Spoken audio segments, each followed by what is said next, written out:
Hi everyone, welcome to Old School Chemistry. It's been a little while. I'm happy to be with you.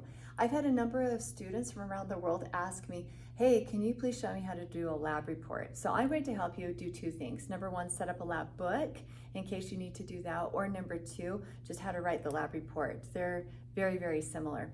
First, setting up a lab report, a lab book. You'll want to get a book that's bound. Notice this book has sewing right there. You don't want a book where you can tear out pages like a spiral notebook. You want a book where the pages are sewn in.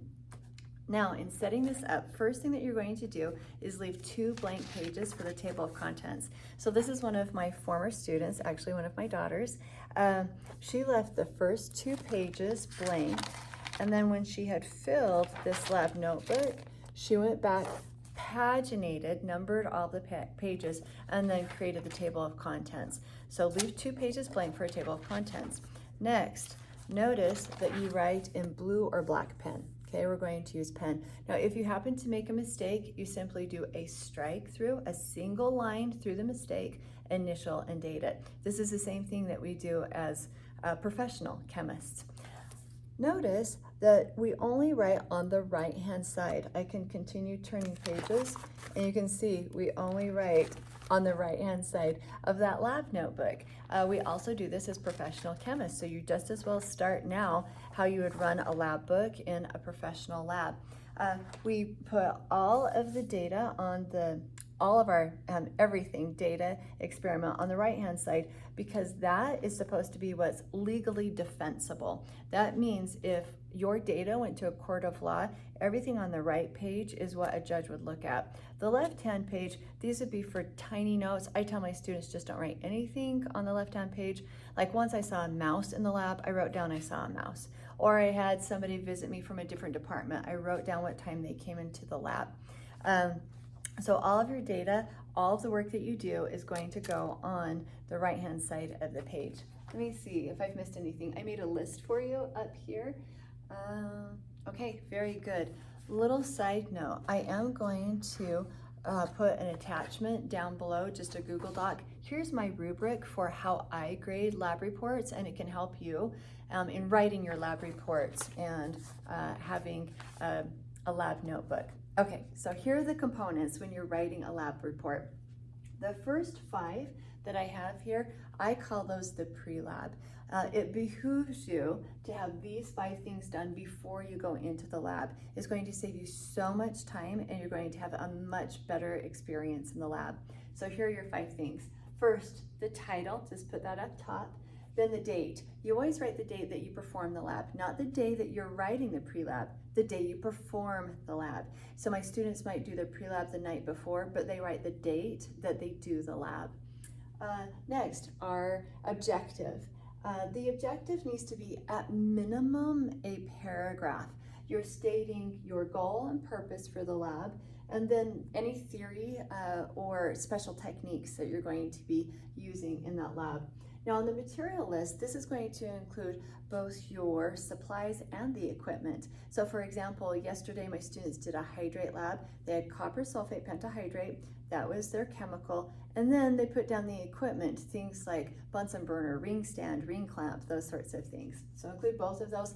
Bullet point them. That is very easy, almost like a table, to tick off, mark off all of the equipment. Lastly, in the pre-lab is the procedure. So the goal of the procedure is that you could take your book, this book right here, into the lab and completely do the lab on your own, start to finish. So a professor might give you, for instance, they might hand you a procedure, an experiment, or maybe it's online. You then paraphrase it and write it in your words. Step by step, number it, so that when you maybe go back and get some supplies, you come back and you go, oh, I'm on step 3. You continue on step 3. Write it in such a way that you can do the entire lab, but it can be paraphrased from an experiment that's given to you. Okay, so that's the pre-lab, what you want to have done before you come into the lab. Now, when you're doing the lab, First, you are always making qualitative observations. This is just good science, and so many things have been discovered in science just by scientists being observant. So you're going to make qualitative observations. I recommend to my students they have to make at least 3. They can make more, but they've got to make at least 3 qualitative observations. And this is using your 5 senses, except taste. Don't be tasting anything in the lab. So use all of your senses, except for taste, to make these qualitative observations. Next, the data. So look at your lab and you will want to mentally create a data table. You want it to be really clean and well labeled. Once you're in the lab, you can start graphing out, maybe even have a ruler with you, that you make this clean data table that as you are doing the experiment, you're collecting data and you're filling in that data table. From here, you're going to maybe make a graph. It just depends on what kind of data you're collecting. My hydrate lab, the students have to make a graph. But when we do titrations, the students have to make a titration curve. So they are making a graph or a Beer-Lambert plot. So if it's appropriate, you want to include a graph. Now I strongly recommend do this electronically. Use something like a spreadsheet, maybe Excel, that you're going to print off the graph. In fact, let me show you. So here's an example of a printed graph. Here's another one. Wow, look at that spike. Something happened there. Another graph. So you want to print, if you can, to have a really nice, clean representation of your results. That you can take the data and present it in a very clean, concise way with a printed graph. After that, this is the conclusion. Now, on the conclusion is at least a paragraph, and you're stating what you learned. What did you learn from the data? What can you conclude and gather from the data? Now, this is the important part that brings you to the college level, that moves you into being a professional chemist. You have to justify what you learned with data. And at first, this will feel a little awkward. It's saying something like, so my students stating that they determined 5 moles of water are a part of every 1 mole of copper sulfate because, and then they will actually state their data. They had X amount of moles of the water for every 1 mole of the copper sulfate. They'll actually state the mass and then bring that to the moles. You're actually writing down numbers. When I first have students do lab reports, I actually make them underline the data because this is so new for students. They're used to just looking at data and saying, oh yeah, this is what I learned. Well, you have to justify it. If you read any scientific article, the experiment is going to have, the writer will look at the experiment, say what they did, give you the data, and then conclude what they learned, and they restate the data. They justify what they learned with the data. So make sure that you're justifying with data, okay? A paragraph, this is what I learned, and justify it, okay? Prove it with your data. You can also use your qualitative, okay? The qualitative data and the quantitative data can be a part of that justification. Okay, the last one, the evaluation. And this is often really new for students at the high school and the college level.